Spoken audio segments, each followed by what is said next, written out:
Back in 1999, rumors of a direct sequel to Ocarina of Time were circulating. The game was tentatively titled Zelda Gaiden. Eventually, it went on to be named The Legend of Zelda: Majora's Mask. I was so excited for this game and went ahead and pre-ordered it, back in the year 2000. I finally picked it up and I played it until about the Snowhead Temple. Then got frustrated by the time mechanic and running out of time because I kept falling down the big room in the middle. Then I didn't really pick it up again until about last year.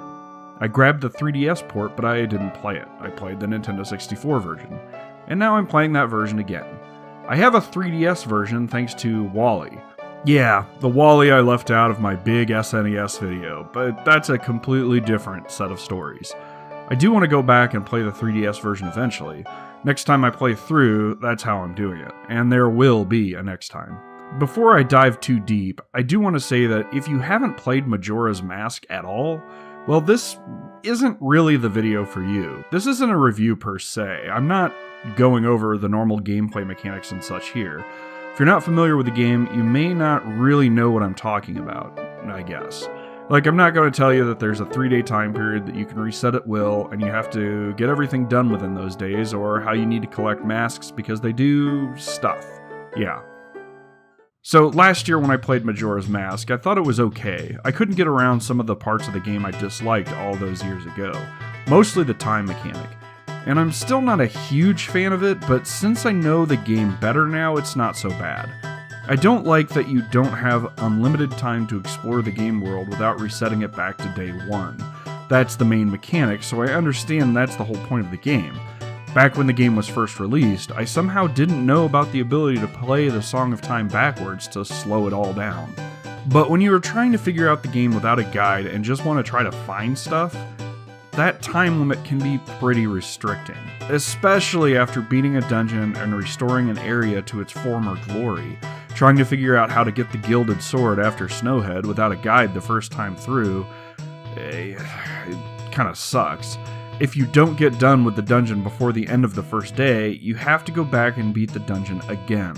The good thing is that if you've already done it once and collected everything, it shouldn't be that big of a deal. Easy enough to get through the dungeon again, I'm sure, but the thought of having to do it again is a bit scary. The wonky controls from Ocarina are back, and by wonky I mean by today's standard, not really the standard back then. Z targeting was a huge deal when it first came out, and it still works pretty well today, but sometimes trying to turn off the targeting can be annoying, and if you're in a really small area, it can get a bit restricting. Otherwise, it's alright, and you can generally get used to the controls pretty easily after playing for a bit. But the worst control offenders in this game are the special abilities for the Zora and Goron masks. Swimming around in Zora form can get really annoying because it just doesn't feel as smooth as it probably should. And rolling around as a Goron seems really cool until you have to do it while on a narrow platform. Like the goat trial at the very end of the game, it gets so frustrating. But this is all stuff you can kind of get used to, or at the very least forgive, because it's not a huge part of the game. Sure, there's a lot of swimming in the Great Bay Temple, but you can kind of fumble through those parts and still have fun. At least I did this time. Speaking of the Great Bay Temple, I was kind of dreading taking on these dungeons again. I remember them being huge, complicated, and frustrating. Outside of a few of the control methods I mentioned earlier, I was pleasantly surprised when I played through them. Each had cool and unique challenges and were way more detailed and better designed than most of the dungeons in Ocarina of Time. The Great Bay Temple in particular, I was worried would just stop me in my tracks and make me throw my controller down in frustration. I mean, I used a guide, so it wasn't too bad to figure out how to get through.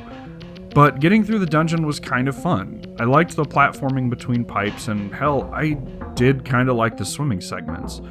Even the dungeon boss, who I had a hell of a time with the first time through the game, was not difficult this time. I'm not sure what I was doing before, but waiting for him to jump over the platform and just shooting him with arrows to stun him, then jumping in the water to electrocute him with the Zora's Mask's power was not really that bad. The entire game is leaps and bounds better looking than Ocarina of Time, and that's probably due to the RAM upgrade. I had to buy the upgrade separately back in the day because I didn't get Donkey Kong 64, where a lot of people ended up getting theirs.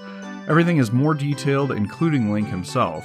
Where he attached his sword and shield to his back with Velcro in Ocarina, he actually has a bandolier that's holding it all up this time. Clocktown itself is incredibly detailed with a lot of charm and personality. Posters are plastered on walls, details in stonework and woodwork give the buildings personality. Oh, and these are all fully 3D, even the interiors. If you remember in Ocarina, a lot of areas were just pre-rendered paintings, not fully 3D objects. None of that here, that I can tell. Everything is rendered in-game and it all looks really good.